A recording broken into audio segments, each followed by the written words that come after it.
Okay, Michael Beller, Jake Ciely here with you on the Athletic Football Show. Robert Mays returning from vacation. Next week, we will get back to our regularly scheduled TAFS programming then, but for the time being, you've got me, you've got the Athletic senior fantasy football writer, Jake Ciely, talking through how the offseason went and what that is going to mean in the fantasy football world. Jake, it's great to do this with you again, man. How you doing? It is. I think it's been a couple of years now, which is the crazy thing. Literally years. 3 years probably? Literally. Yeah. You didn't even have a second kid at that point. Kudos on that.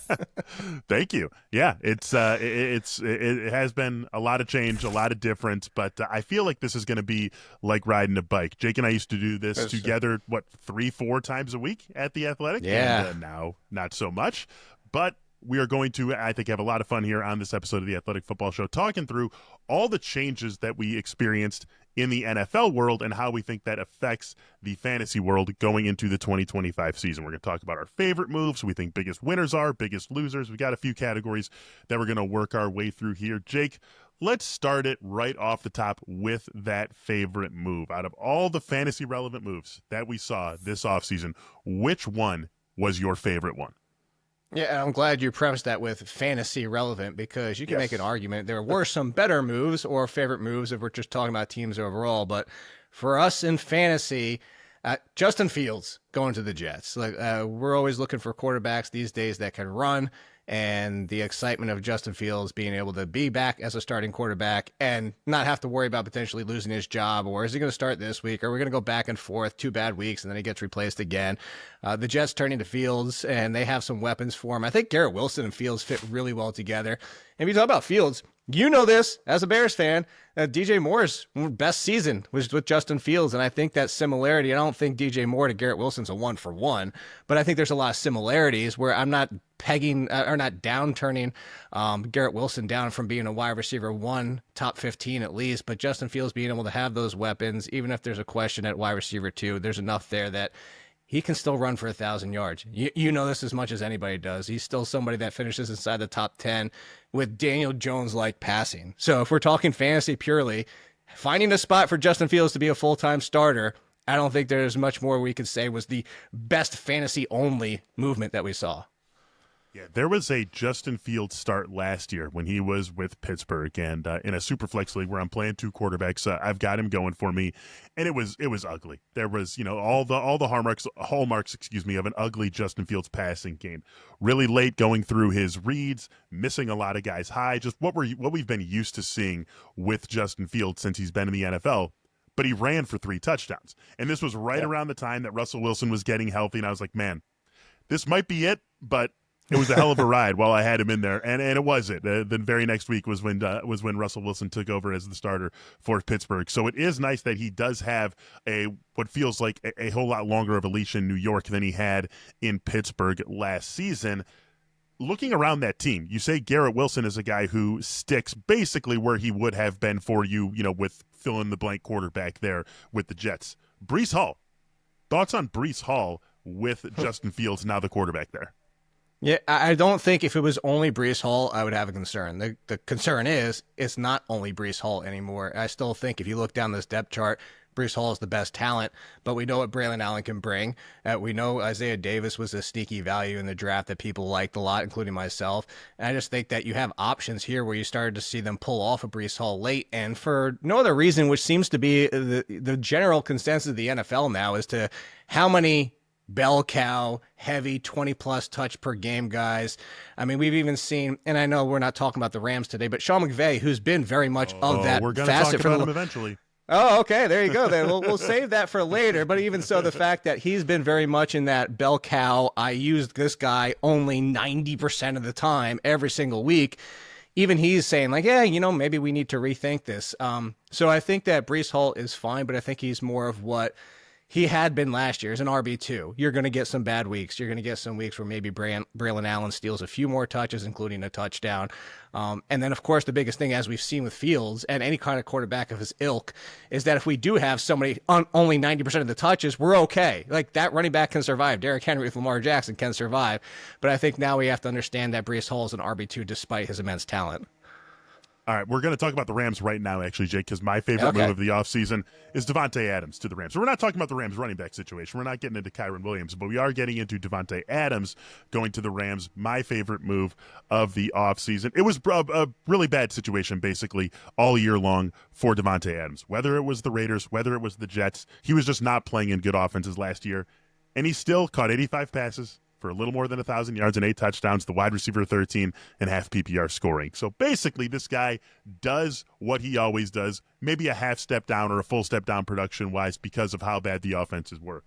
Don't think that's going to be the case for him this season with the Rams. 10th in passing DVOA a season ago, 11th in total pass EPA, 11th in EPA per attempt. The Jets, the Raiders, outside the top 20 in all of those. Matthew Stafford, 517 pass attempts. That's a floor for him in a healthy season with Sean McVay as his head coach. So I think we can basically lock him in for 500 plus, 520 plus, even with that team liking what they can do on the ground, even with them likely winning plenty of games this year. And we know what that does to game script. Still, I think everything lines up for Davante Adams to have another great season. Of course, Puka Nacua is a complicating factor here. Maybe the best receiver, at least like relative to where Davante is in his career. You go all the way back to the Green Bay years. This is probably the best receiver he's played alongside, the one who can challenge him the most for being the number one receiver on his own team. Jordy Nelson's in there too, but I just think that everything lines up for Davante Adams to once again be in the wide receiver one mix, something that we just didn't get from him a season ago.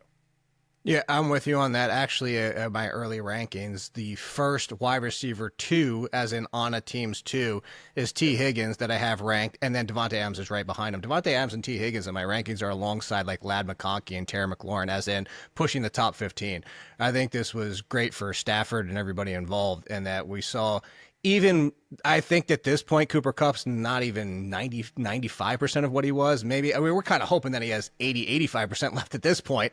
But even that, my point being is even that with Stafford and Nacua, we saw flashes of at least wide receiver 3. I think there's a lot, like you said, I think there's more in the tank left with Davante Adams. And now if you're asking him to kind of go alongside of somebody like a 1A, 1B situation where it's not just only him getting all the targets, but also all the attention, 170 targets isn't coming anymore. But if he gets 130 plus, and now on the Rams with Stafford and that offense that's just going to free him up, I'm with you. Honestly, I wouldn't call it, Beller, but I think there is a non-zero chance where we get to December and it's all of a sudden, wow, Davante Adams has more fantasy points than Puka Nacua. Like, I don't think that's definitively can't happen. Always been one of the best red zone receivers, one of the best inside the 10 receivers, inside the 5 receivers. So the touchdown numbers feel like they should be there for him once again this year. I'm going to ask you the same question here as I did with the Jets, with Justin Fields, with Breece Hall. Did the signing of Davante Adams affect your ranking of Puka Nacua at all? No. Honestly, I kept Nacua's because of the workload that he saw, the targets that being with Cooper Kupp, with the still, he became the one. Like, we were all like, how much are they going to share? It was like, Nacua was the one. I would say that if you're talking about risk ranking, there's a little bit more. You have to acknowledge, I just said there's a non-zero chance that Davante Adams ends up the better wide receiver, and I'm not even talking about injury for Nacua. So there is the potential, and then you say, okay, Nacua could have been in tier 1. He could have been up there with Jamar Chase and Justin Jefferson if their number 2 wide receiver was just an also-ran kind of guy, like maybe they brought back Brandon Cooks or something. Then I've been like, okay, Nacua is just going to see 160 targets, and he should be in that top tier.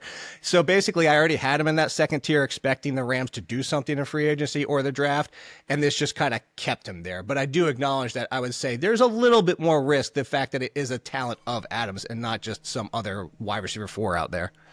Yeah, I'm going to want some investment in the Rams this season, and as things start to line up, as we start our early draft prep, Davante Adams is going to be one of those early ways that I feel like is going to be the most cost-efficient way to get in on this Rams offense. Another one of my favorite moves of the offseason that is obviously going to draw bigger headlines from a real-life football world, but still has plenty of effect in the fantasy world, was Ben Johnson going to the Bears. And that transitions us to the next category, the biggest winner of the offseason movement. I say it transitions us to the next category because you threw a bunch of names at me as we were going back and forth on what our answers were going to be on this, and I feel as though these names have in common the fact that what came to their teams is what makes them a big winner, not because them going somewhere new. So you've got Trevor Lawrence up top here and then a few other names. Let's start with Trevor, though. Why is he your biggest winner? Yeah, I think Trevor Lawrence, this was a tough one for me. Bo Nix, Caleb Williams, Bryce Young, all quarterbacks. The others? Yep. We're going to talk about all, including Caleb Williams. And I actually have the article coming out on The Athletic. It is the breakout quarterbacks for this season in fantasy. And 3 of the 4 are named. I think that if you look at Trevor Lawrence, at this point, it's not only just being a winner. Let's be honest, the article is going to say the same thing. It's kind of almost like, this is it, buddy. Like, I don't know how many more excuses we have to give you. You were the quarterback of the highest rated in the past decade, as hopefully I talk over the people deciding to do the lawn right outside my window for everybody that hears that in the background. I will acknowledge that. We hear mostly you. It's like 80-20, you versus the lawnmower. Okay. Well, that's pretty good. 80-20 me. That's 80-20 right in fantasy. Like, I'm going to get the 20% wrong. The Trevor Lawrence thing is, there's so many factors, and I think that's why. Like, you could say Ben Johnson with Caleb Williams, but it's Trevor Lawrence as well in the same situation as now you have Liam Cohen. And I think that Ben Johnson is trying to tying in Caleb Williams to kind of jump ahead for you here, but like Ben Johnson's making his first foray into like what is he going to do on his own. We've already got inklings of Liam Cohen doing this, and we've seen what he's been able to do, resurrect Baker Mayfield's career, and now go to do this with Trevor Lawrence. So there's a little bit like if you gave me Ben Johnson versus Liam Cohen minds, I would actually take Ben Johnson. But if we have a little bit more of an a proof in the NFL, I think there's this slight edge for Cohen at this point. And so now you go to Trevor Lawrence and you say, hey, he already had Brian Thomas, who was one of the best rookie wide receivers last year. You draft Travis Hunter, which as of today, we're assuming he's primarily a wide receiver. This could change, of course, and that's the risk with this situation. But Travis Hunter, if I knew, and I think a lot of people agree with me, but if I'll say we then, if we knew he was primarily wide receiver, there's a big case for him to be the best wide receiver in this draft class that we just saw ahead of McMillan. And I'm of that ilk. So I think that Hunter, if he is the number 2 wide receiver, even if he's only out there 80% of the time, you now have Brian Thomas and Hunter, which is better than anything they rolled out last year. And you have the offense that's now designed for Trevor Lawrence. And the one thing I saw, and this is the other comparison I'll bring into Caleb Williams, is Trevor Lawrence hasn't been comfortable in the NFL. Like, there's a lot of throws he didn't make at Clemson. There's a lot of running opportunities he didn't take, but he did while he was at Clemson. And there was times last year before the injury where you started to see flashes, especially that last 2 or 3 games. You're like, okay, he's finally getting there. He's getting comfortable. Brian Thomas is obviously healthy. And it's like, hey, that's that Trevor Lawrence I remember seeing at times, and included some running. And I think the comparison that I'll make to Caleb Williams, to Bryce Young, to all 3 is the running in the NFL comes when you're comfortable, because you see it. You're not panicking. You're not trying to make the throw before everything breaks apart. It's like, okay, first read was blown up. Second read's not there. I'm just going to take off. I'm going to take off for 8 yards. As bad as Daniel Jones was, Daniel Jones did that pretty well. That's one of the positives you could say about him. And I think you saw that with Lawrence, and now you have this offense with Cohen. Of course, there's the risk. He's changing offenses, and that's always a risk in the NFL. Remember, Eli Manning took 10 games to get comfortable in his new offense back in the day. But I think that the biggest winner, because you have a wide receiver, because you have the offense, and because you have now multiple options behind him in the backfield, where if one falls off, ETN bombs again, that you have an entire backfield that's going to be customized for Liam Cohen and Trevor Lawrence, and I think that you can make the case for any of them, but I would take Trevor Lawrence by a hair. Even some of the smaller moves, right? Obviously, Liam Cohen, Travis Hunter, that's going to grab the headlines, as it should. But getting De'Ami Brown in here, right? That is a nice move to round out what this wide receiver group is. Getting Robert Hainsey and Patrick McCurry. These aren't guys who are going to rank anywhere toward the top of their position groups, but these are competent starting offensive linemen, interior offensive linemen as well, hopefully keeping the pressure off of coming right up into Trevor Lawrence's face. So it is all the moves that this team made to make Trevor Lawrence more comfortable, as you have said, and just give him every single chance he has to succeed, to reach what we all think is still a little bit, or at least most of us think. I think there's been a lot of pushback against Trevor Lawrence, but what most of us think is still a little bit more there for Trevor Lawrence. I'm with you. I think he was one of the biggest winners as well. Before I get to mine, I do want to ask you about some of the other guys. So you say Bo Nix, you say Caleb Williams, you say Bryce Young. Hey, Caleb Williams, that one's pretty obvious. The case that makes itself. Bo Nix and the Denver Broncos, as we're here in the this part of the summer where everything is now behind us of the offseason and we're getting ready for training camp a month or 6 weeks from now and in the middle of OTAs. Denver's getting a lot of attention for everything they did on their team, not just the fantasy relevant stuff, but for everything that they did this offseason. One of the more popular offseasons in the football talking world. What do you like about what this team did around Bo Nix? So I like that this fact the team is turning into a Sean Payton team. And this is going to take some time. You can't do it in one offseason a lot of times. But Payton has now made this his new Saints. And it comes down to everybody is going gaga in fantasy, a good reason for RJ Harvey. And he's the new Alvin Kamara. And even, I joked about after the draft. I was like, he is, but let's call him like 90% Alvin Kamara. I don't think Harvey as good, but he's that similar player. He brings in Evan Ingram to that quote-unquote Joker role. Sneak preview, we're talking about him later in the show too, but not as positively. But I think one of the more underrated ones is everybody's like Marvin Mims and Troy Franklin and all these other names. I wasn't super high on Pat Bryant coming into the draft, but this is something I said after it, and this is why I like what they're doing for Bo Nix, because it's Sean Payton. So we go back all the way to Michael Thomas when he was drafted by the Saints, somebody I was pretty high on versus consensus, and I said, I love this fit, especially after the draft. I was like, this is an amazing fit. This is Michael Thomas, that big slot type of option that he uses all the time. You've seen the Colstons before him. Even Jimmy Graham was kind of hybrid-y in that role, and it was just a perfect fit. Pat Bryant, for what he does, is the new Marquise Colston, the new Michael Thomas. And I'm not saying he's as good as either one of them. He's not going to put up 1,300 yards and 10 touchdowns. But I actually think he could immediately leap past Marvin Mims. And why I say all that to say is RJ Harvey, Pat Bryant, the moves that they made that you said also we don't even talk about in fantasy, everything up and down the line. Sean Payton's making this team his, seemingly like what we hope that Liam Cohen does, that we hope Ben Johnson does. He's now done it. And that's why you say Bo Nix surprised a lot of people, myself included, for what he did as a rookie. I think if you look at it too, and you want to say, how does he build off that? And maybe not just he took everybody by surprise and has a sophomore slump. Sean Payton made this team for success, for Bo Nix, for his plan. League feels like it's in pretty good hands at the quarterback position. We've seen these resurgent guys over the last few years. Baker Mayfield, Geno Smith. We've seen these rookies step into the league, guys who we maybe expected, like Jaden Daniels, to immediately take a leap, but guys like Bo Nix, who also came in as rookies and boom, right away were useful, successful, competent, and now can be fantasy relevant quarterbacks as well. Sam Darnold, another one of those guys. How many people thought Sam Darnold was going to be QB6 last year? I would say that comes firmly in at 0. Sam Darnold is not my biggest winner.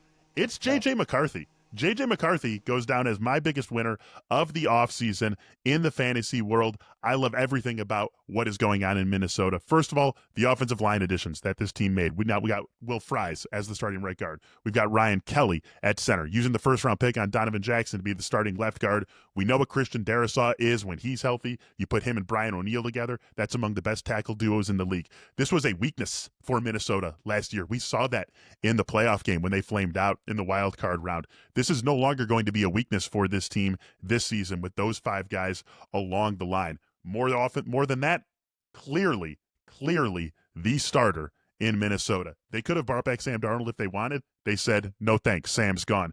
They maybe flirted with Aaron Rodgers. They're not making that move. This is J.J. McCarthy's team very clearly. Sam Howell in as the backup. That is an obvious backup to J.J. McCarthy. This is the best infrastructure in the league. At least you can make an argument that this is the best infrastructure in the league, and I think everyone would agree it's basically a top 3 infrastructure with Kevin O'Connell, who got a new deal, with Kwesi Adofo-Mensah, who just got a new deal, the guy who made the move up to get J.J. McCarthy, Justin Jefferson, Jordan Addison, T.J. Hawkinson, Aaron Jones, and Jordan Mason, another great addition that this team made in the offseason. This is perfectly set up for a quarterback to succeed, and we just saw 1 year ago what this team can do with a quarterback who has plenty of questions about his level to perform in the NFL. Quarterback 6 in the fantasy world for Sam Darnold.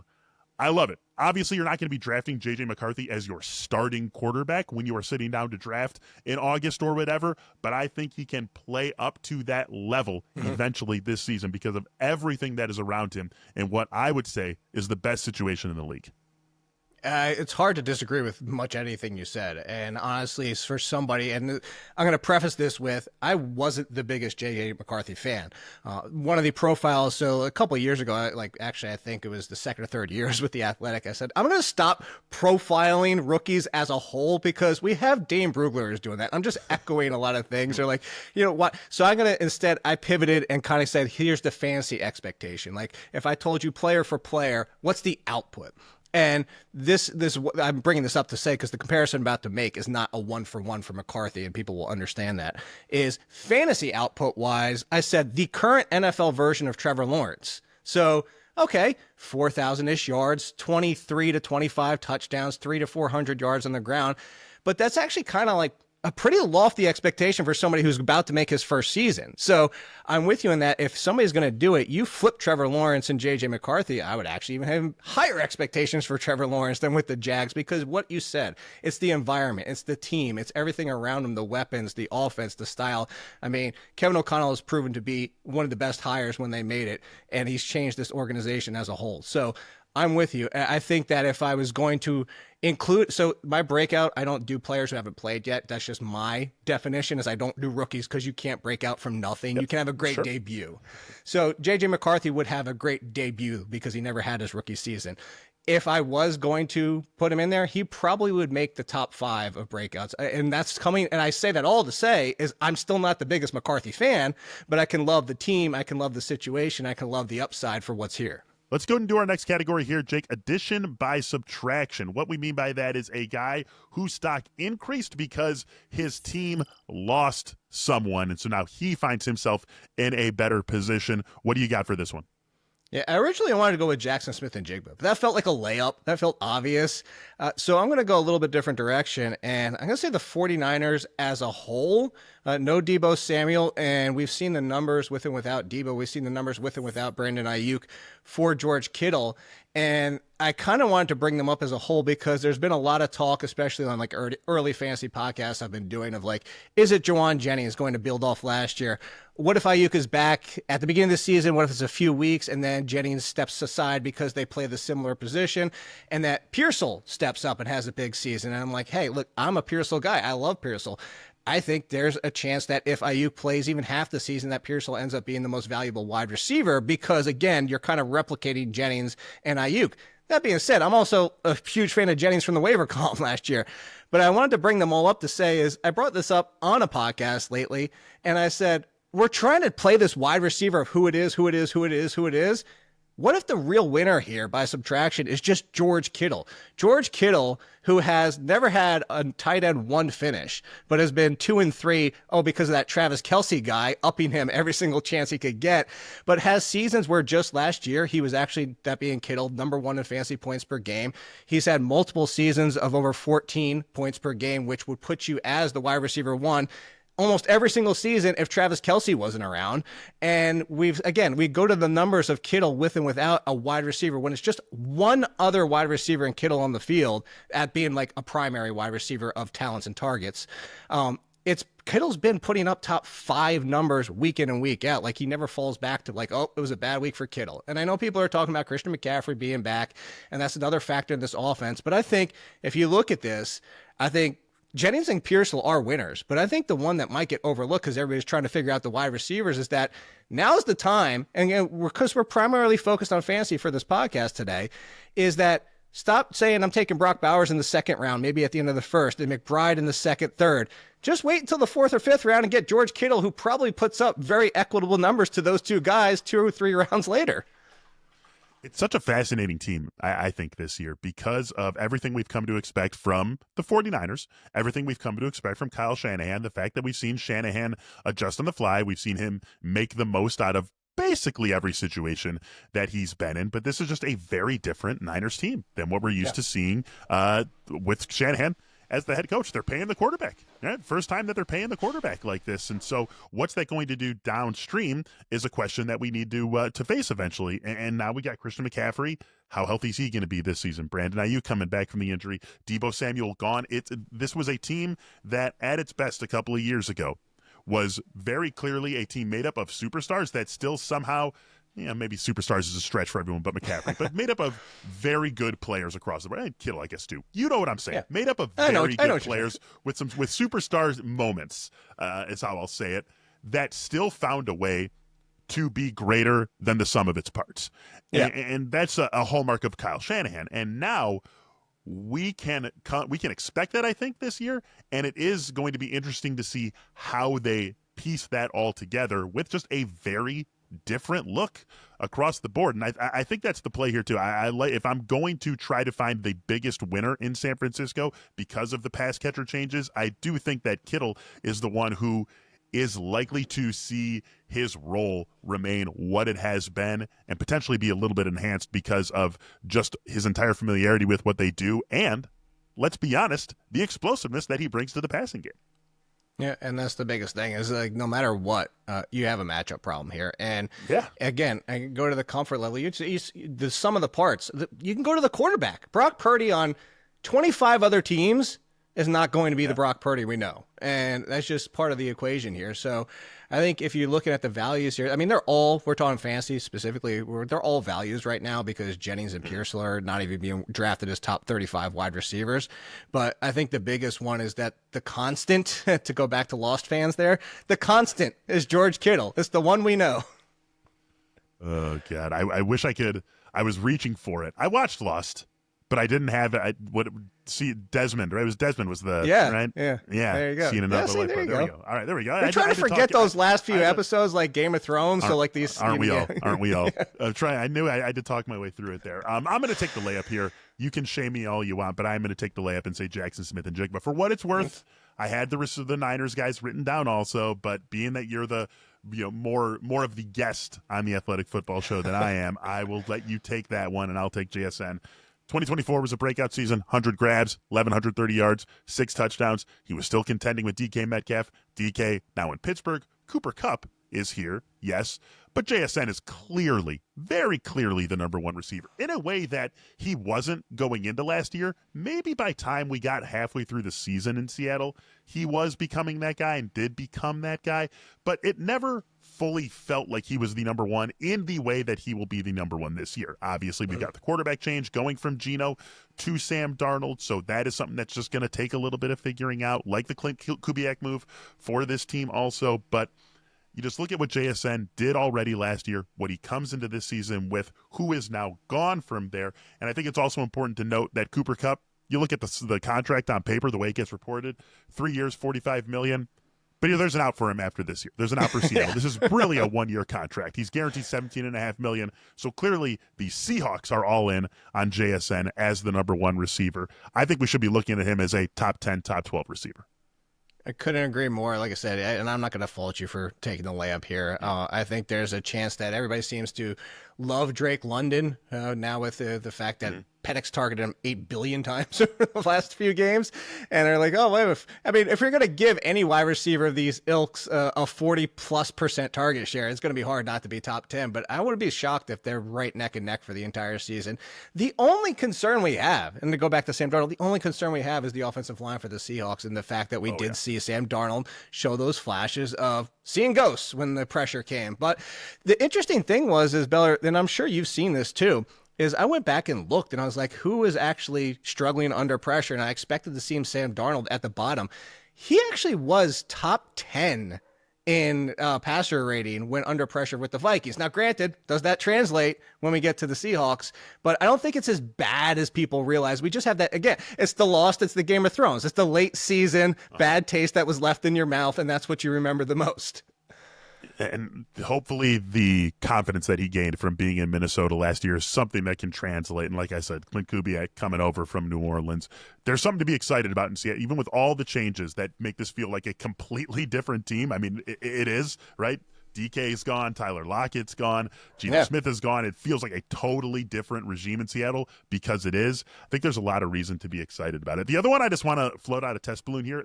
This is what I was initially going to go with, actually, but then I was like, I'm kind of cheating because I was going to factor in some additions.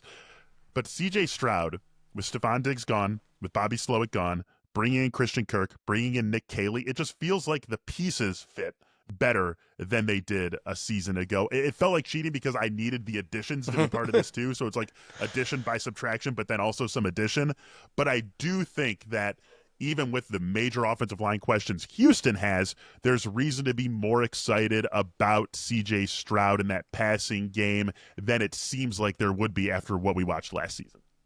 I'm grinning because the entire rundown, I was trying to find a spot to put Jaden Higgins in because I love the drafting of Higgins here.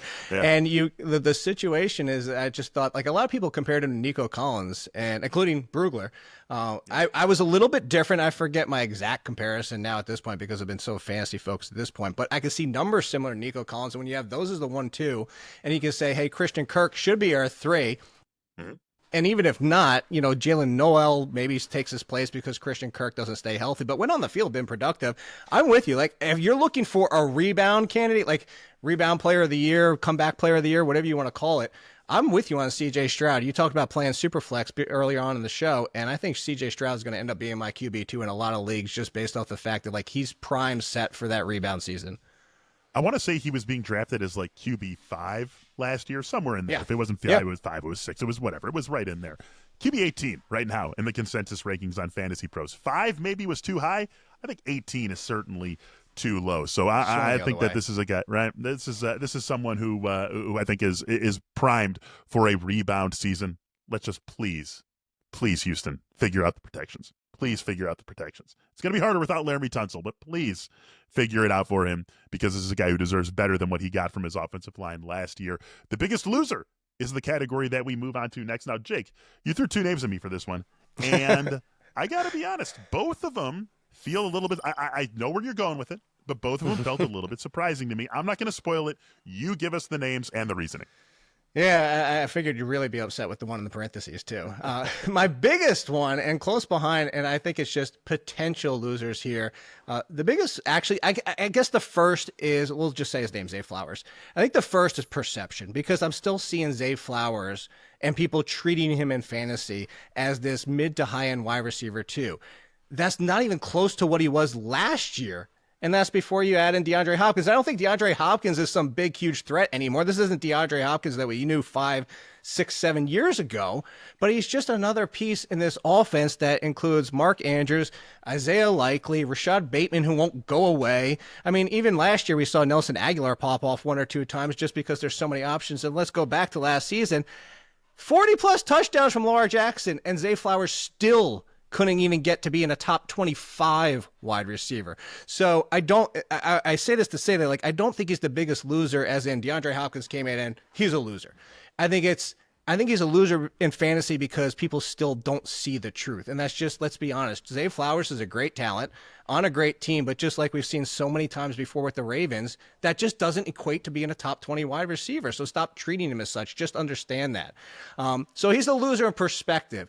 The second one, I think, is a potential loser only because I'm trying to figure out your Bears, and I'm trying to figure out, and I'm saying, like, I love Luther Burden. Maybe that's just part of the fact that, like, I'm a big Burden guy. I had him as one of my top 3-tier wide receivers in with Hunter and McMillan, depending on landing spots. Those were my 3 best talents, in my opinion, in this draft. And I was like, how do you not use Burden? And the biggest thing here is, where does Burden really do a lot of damage? What is Ben Johnson like? Is that Amon-Ra St. Brown role?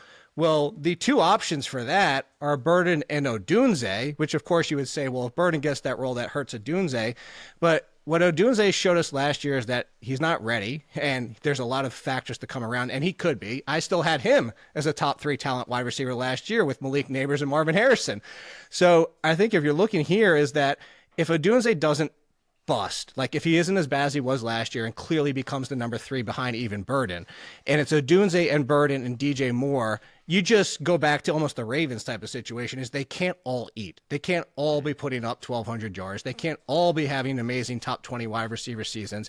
And I think this comes down to almost like a fantasy strategy type of situation is when you have one like this, there's two things. You'll remember one of the things I always used to say, buy the cake, not the icing. The cake would be Caleb Williams. The icing is the players. We're trying to figure out Loveland and Kmet at tight end. There's just so many options. So stop trying to figure that out. Just take the cake. Take Caleb Williams.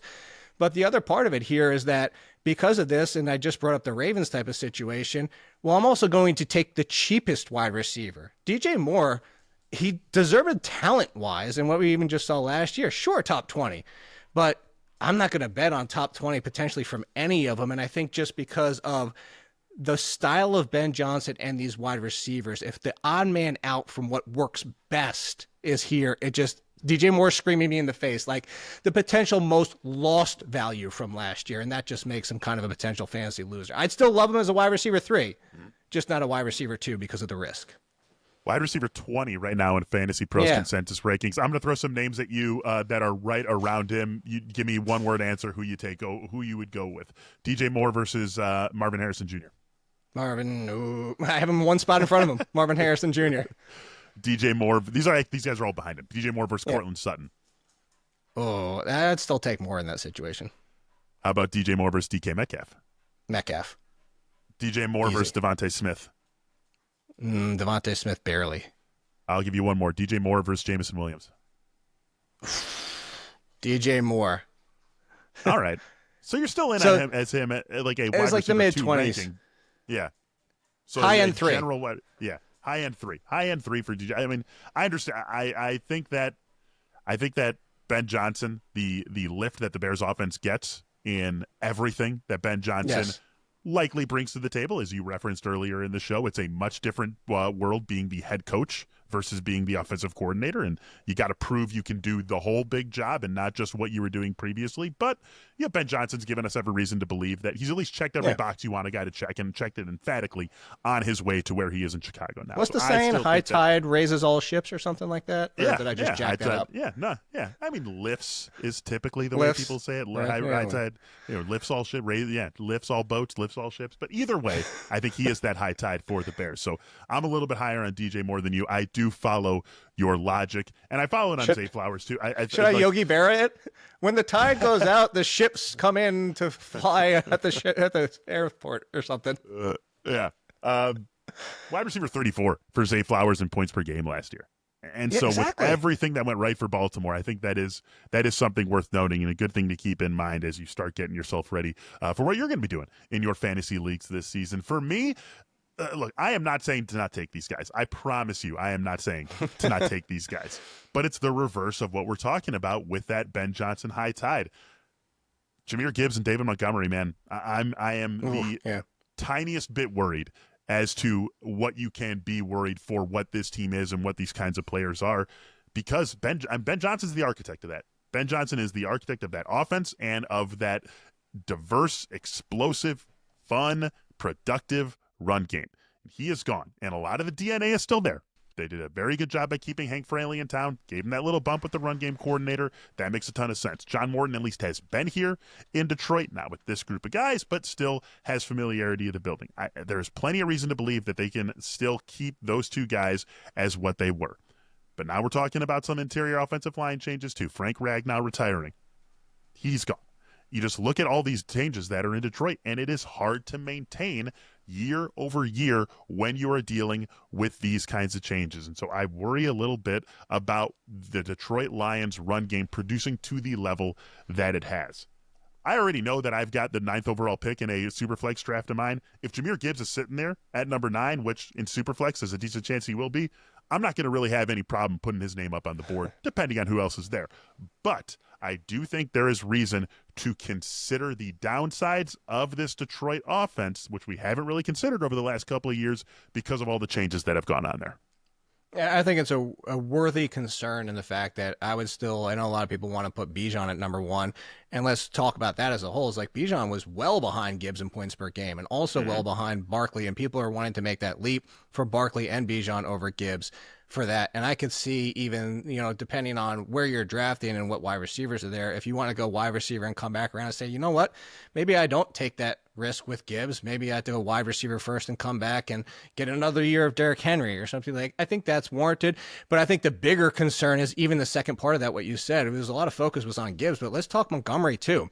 Montgomery's been beyond efficient on his scoring for us in fantasy because of the touchdowns and for his usage, which it goes into that Bo Nix thing. It's like you put him on so many other teams and he's not the quarter. Brock Purdy is who I said at the time. Put him on 25 other teams. 25 other teams are David Montgomery. We've seen David Montgomery on other teams.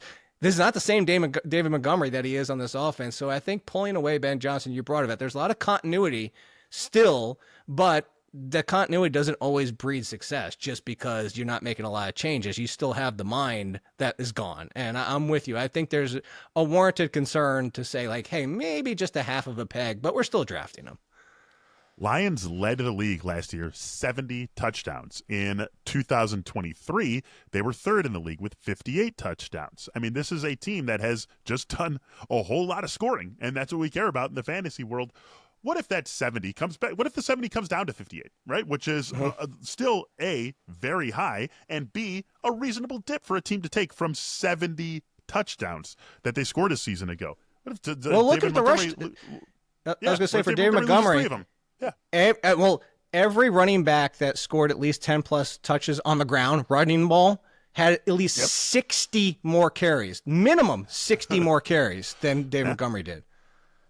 There is plenty of room for this team to still be very good, for these two players to still be very productive, and for them to both take a noticeable step back in fantasy with both how high things have been for them the last couple of years and all the changes that have gone on in Detroit. I said it with the Rams at the top.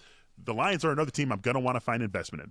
There's too much talent on this team. This is too well run of an organization. And Dan Campbell showed us previously that he knows how to hire coaches, right? He went out and he made the move. He elevated Ben Johnson from tight ends coach to offensive coordinator, got rid of Anthony Lynn. He made the move for Aaron Glenn. This is an important trait in a head coach, especially a CEO-type head coach like Dan Campbell. He's proved to us he can do it before. We should trust that he can do it again, but he does have to do it again, and we can't know it until we actually see it. So something to think about when you are looking at the Detroit Lions.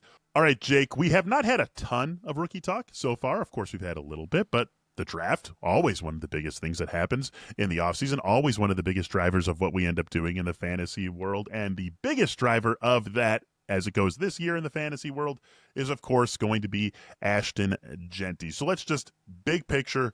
What are you thinking for Ashton Jeanty's rookie year? Where do you have him in your running back rankings? And how comfortable do you feel about placing him as high as you're going to place him?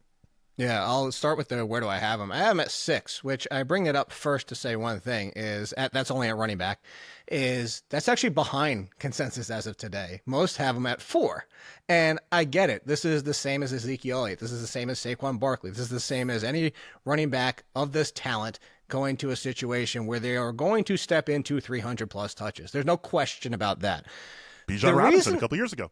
Yeah, so that's a good one. That's where I was going to go with this. If you remember, and I'm sure you do, in the fantasy world, you referenced like where people were going last year in C.J. Stroud. Well, let's talk about where Bijan was going for his rookie season. A lot of people were like, oh, he's the RB2 or 3, and that was everywhere. And I'm not saying this to victory lap of being like, oh, I wouldn't take him there, and I even argued against it there. I was like, the end of the first. That's where I would consider Jeanty too, because of similar situations, but a little bit different. The one thing with Bijan was there was more opportunity for lost touches with Algier, and there's not that with Jeanty. Like Jeanty is getting 300 plus touches.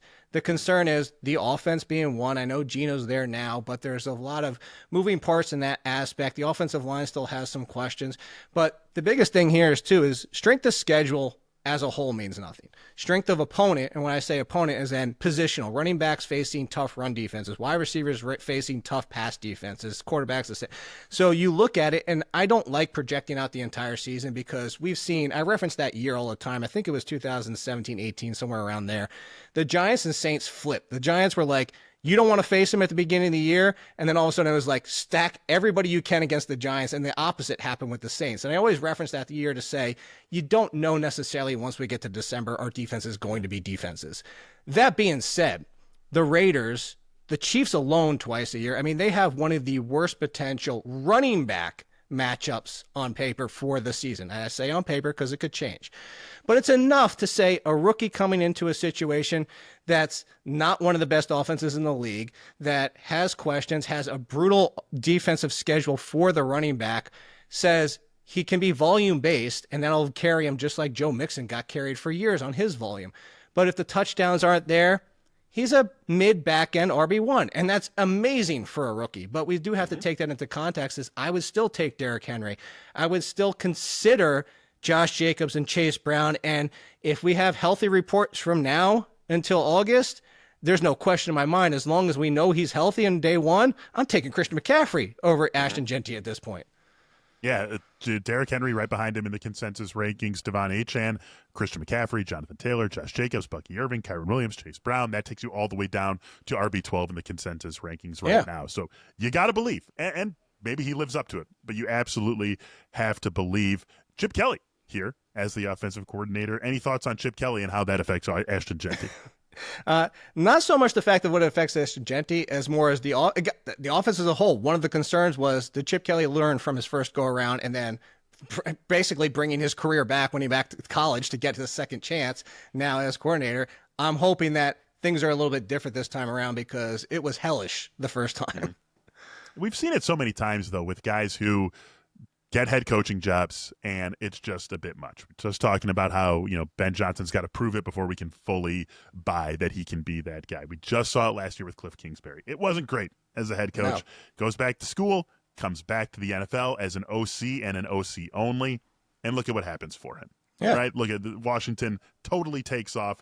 He gets some head coaching interviews. I mean, that's just a different job. And so Chip Kelly maybe can follow that same blueprint that we just saw from Cliff Kingsbury a year ago. Of course, Ashton Jeanty, not the only rookie that we're going to be talking about in the fantasy world. Who's your favorite rookie, not including Ashton Jeanty?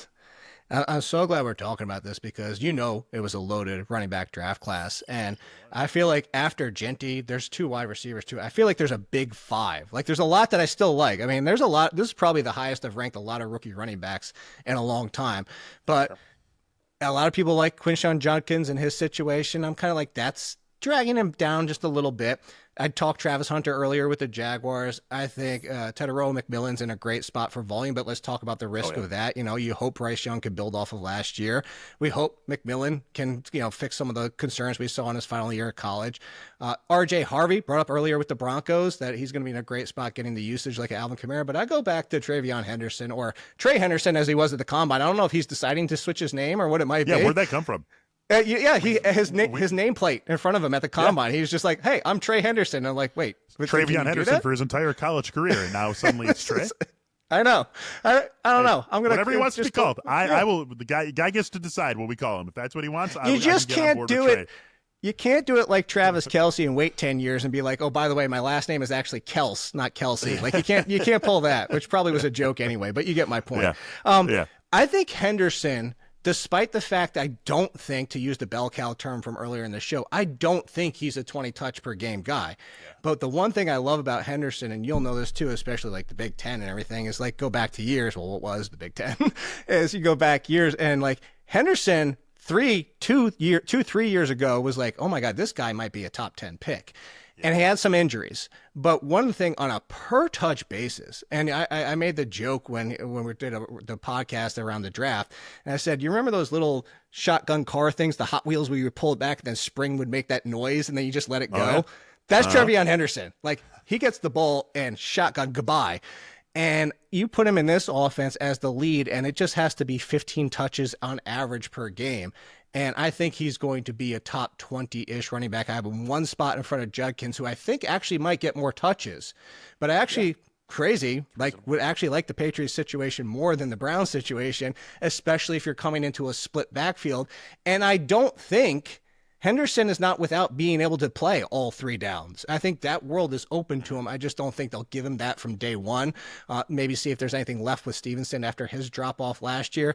And then, of course, Gibson. But I think that Henderson's in a great spot. Again, there's a big 5. They're in a tight group. Henderson, Judkins, Hunter, McMillan, and Harvey. But I give Henderson the slight edge. Yeah, I like Henderson. So first of all, the Henderson 1 pick before the Bears, that broke my heart on draft night. All the talk is they're going to running back and Really felt like that was going to be a good fit. He goes one pick before them. They take Luther Burden. So there you go. The landing spot I think works though, and I'm totally give me, regardless of what the volume, and I do think that there's reason to believe Quinshon Judkins is going to get more touches than Travion Henderson. Give me the guy next to Drake May all day versus the guy next to Joe Flacco and maybe Shadur Sanders and maybe Dylan Gabriel and who knows, you play next to 4 different quarterbacks this year. Give me the guy who's going to play next to Drake May, even if it means he's getting 3.5 touches fewer per game. Yeah. 100%. That's an easy one for me. Yeah, that's the thing. Is like you go back to, and I'm not calling him Jahmyr Gibbs. I'm just saying, like, if you could say Jahmyr Gibbs 14 to 16 touches or David Montgomery on his workload, like you're going to take Gibbs over Montgomery every single time. And I think that's the comparison I make of the talent standpoint in that backfield. I am a little surprised that these 5 guys being your top 5 non-Jeanty, that's fine. I'm surprised that it is cut off there and it does not include Omarion Hampton. Because I think Omarion Hampton is someone who we should be getting excited about. Obviously, the Chargers go out. They make him a first-round pick. They also bring in Najee Harris, so it's not like he's going to be alone back there. But we know what this team is. We know what Jim Harbaugh and Greg Roman are going to want to do. They're going to run the ball. There's going to be plenty to go around. We just saw J.K. Dobbins turn in 13 games of RB17 production in points per game a season ago. I think we got the potential for a top-flight offensive line with Rashawn Slater and Joe All to tackle. They bring in Mekhi Becton to be the starting right guard, so I think you could get a very, very strong offensive line play out of this team. They were 10th in run rate last year. I think everything does line up quite nicely for Omarion Hampton to be an RB2. I say this a lot in the fantasy world. If a guy's going to have a level of production higher than what we have seen from him, it's going to happen before where Najee Harris is in his career. Najee Harris, he's gonna get his touches. He's gonna play. He's probably gonna annoy Omarion Hampton fantasy managers. That's gonna happen. But it's not like we're suddenly gonna get top 10 production out of Najee Harris. I think Omarion Hampton is the leader of this backfield, and I want someone who is leading this team's offense in the backfield, playing alongside Justin Herbert. I really like Omarion Hampton this year. I do too. And let's be honest, I had Omarion Hampton as my clear, far and away number 2. And I actually brought up this comparison to the Bijan Robinson, Jahmyr Gibbs draft. As I think the gap between Jeanty and Hampton needs to be more like that than it does to what seems to be the consensus of it's Jeanty. Then a huge tier, Hampton, then a huge tier. I think it's closer than that. If we were talking 2026, like Hampton's an RB1, a back-end RB1. I would take him over Joe Mixon. My only concern is that I know it's a 1-year deal, and that's why I say 2026. It's just I don't know if this is a split backfield the entire season and even like a 55-45 of what Najee Harris just was in. Granted, now he's on the short side of the stick, and that I do think that Hampton's going. I have Hampton ranked ahead of Najee Harris. I just don't know that looking at the usage, even with Dobbins last year and Gus Edwards and all the rest, and even trying Kamani Vidal, and I feel like Harbaugh might be Steelers-like in the fact of Harris and Warren, and we might just see Hampton and Harris now flip that what we wanted. We wanted Jaylen Warren to be the lead for the Steelers for fantasy. I think we might see that, but the split will be so great that it's going to, as you said, it's going to frustrate fantasy managers. I think Hampton's a great RB3 with the potential for top 10, especially if something happened to Harris, or maybe he just falls on his face in the first 4 weeks and then Hampton completely takes over. It's just that little bit of risk where I know the roles of these other 5, where when does I guess that's the bigger question. When does Hampton take over? Because I think he will. I just don't know how long that might take. 4 big wide receiver trades this offseason that we got to talk about. Deebo Samuel goes to the Commanders, George Pickens to the Cowboys, DK Metcalf to the Steelers, and Christian Kirk to the Texans. We're not going to take each of these one by one. Which one of these is your favorite? Which one of these do you think is not quite going to have the juice, if there is one, that it would at least appear to have on paper? So it's funny that if you asked this a month ago, my favorite would have been Deebo Samuel for what it does to Jade Daniels, and even opens up Terry McLaurin more. But now that we have Pickens gone, my answer is now DK Metcalf, not even knowing if it's Kirk Cousins, Aaron Rodgers, or whoever the quarterback might be. DK Metcalf being back to his own as the clear target volume. I think we saw with the Seahawks once Jackson Smith and Jigba, who we talked about on this show, started to become more involved, and you had a talent that could push him as kind of became the 1A to Metcalf being the 1B, even potentially a clear 2, now being that clear number 1 again. I think that's going to help DK Metcalf, where if he was there with Pickens, I actually had Metcalf down in the mid-20s and Pickens in the mid-30s before this trade for Pickens leaving. And I moved Metcalf back up, pushing the top 20, and Pickens got back inside the top 30 because of these opportunities. The one that I think might not become anything, and it's nothing more than what the options are there, and at this point of his career is Christian Kirk. I think if Christian Kirk was there and clearly the number 2 and they didn't draft Higgins and Noel, I'd be like, okay, Christian Kirk, let's get on board. Maybe he can just play 12 games and we're super excited. But I don't even know that he doesn't get pushed from day 1. And then all of a sudden we're like, oh, Christian Kirk is the wide receiver 4 on this team. I think he should be the 3 from day 1. But I think the 3 is even kind of saying that Higgins is going to be the 2, as we talked about earlier. It's totally fair. I'm a little higher on it than you are, but we've got one of the best receivers in the league there in Nico Collins. They go out, they make 2 day 2 picks, 4 wide receivers with the Iowa State guys, going to Houston. So I like, as I said when we were talking about Stroud earlier, it's a move I love in real life because of just the way the pieces all fit together for Houston now. But I could see it having a little bit less of an impact in the fantasy world. This worked out nicely because my favorite move actually ends up being George Pickens. This is just super fun. It's like talk about everything. Like this is a team desperate for a legitimate second option for Dak Prescott for a while now. George Pickens gives them that. He does what he does. CeeDee Lamb is now free to do everything that he does, line up all over the field. George Pickens is going to be outside the numbers doing what he does down the field. Dak now has a few different ways to distribute the ball. I just really like what it does for the entire offense. And frankly, I like what it does for George Pickens going to this situation as well. I can't get there on DK Metcalf, man, unless they change the quarterback in Pittsburgh. I if we're talking about Mason Rudolph starting 15 games for this team, I can't do it. I can't do it. No way. I will say this. It's funny that you say that because I was really tempted to put my biggest winner as just kind of like hey, I'm going to shock everybody. I almost said Dak Prescott. Like just to like really only not that he's my biggest winner. But like I think the attention needs to be brought that like we're remembering Dak Prescott as a top 5 fantasy quarterback, and granted, the vast majority of that is from being a thrower, not a runner. But if you have a healthy CeeDee Lamb and George Pickens now is the number 2 versus trying to throw anybody they could, Brandon washed Cooks, Jalen Tolbert never became a thing. Devontae Turpin. That's funny that we both went to Turpin on that one. I was like, now you have Pickens as the number 2. If you're looking for that, now I think Ferguson, you go back to addition or subtraction by addition. I think Ferguson's kind of a loser here.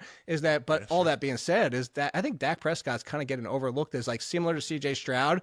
And I'm going to take a quarterback in that 20 range that is going to have supreme value potentially. I think Dak deserves to be in that group.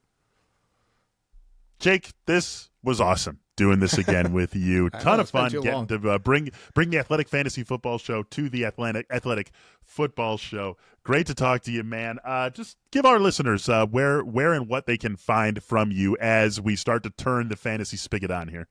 Yeah, if you head to fantasy football, basically everything. I'm almost done with the customizable projection sheet that people seem to love, and I did that so you can say, hey, Jake, I think you're dumb and stupid on this one. I'm going to change the numbers, and you can see how it does. Automatically updates the rankings for you and for your scoring system.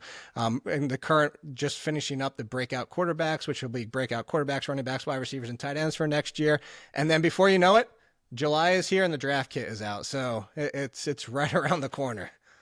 And when you say that people can change it, what you're talking about is, to use an example that we were just talking about in the show. These someone out there thinks these guys don't know what they're talking about. Christian Kirk's going to be second on targets in Houston, so they can change Christian Kirk's target share to fit what they think is going to happen and see what that does to your projections. 100%, and it's a lot of fun. And they can, like, I think that people keep telling me this is how I won the league. I was like, hopefully it's on the numbers I got you to start with, and then you tweaked a little bit, not too much, because if you tweak like 50%, then maybe I don't know, I shouldn't have my job. Hey, it's your IP, no matter what. So it rests on that. Jake Ciely, thanks so much for being with us on the Athletic Football Show, and thank you to all of you out there for listening to us on the Athletic Football Show. We got one more show for you this week. Derek Klassen will be back, joined by old friend Deontay Lee from The Ringer to talk through breakout defensive players that they expect to see in this 2025 season. And then, as I said at the top of the show, Robert Mays back from vacation, back with us next week. We get back to our standard 4 episode per week schedule then. Until then, Thanks so much for listening, and we'll talk to you soon. Thanks for watching The Athletic Football Show. Subscribe to the channel to keep up with us. Like and comment on this video, and we'll see you next time.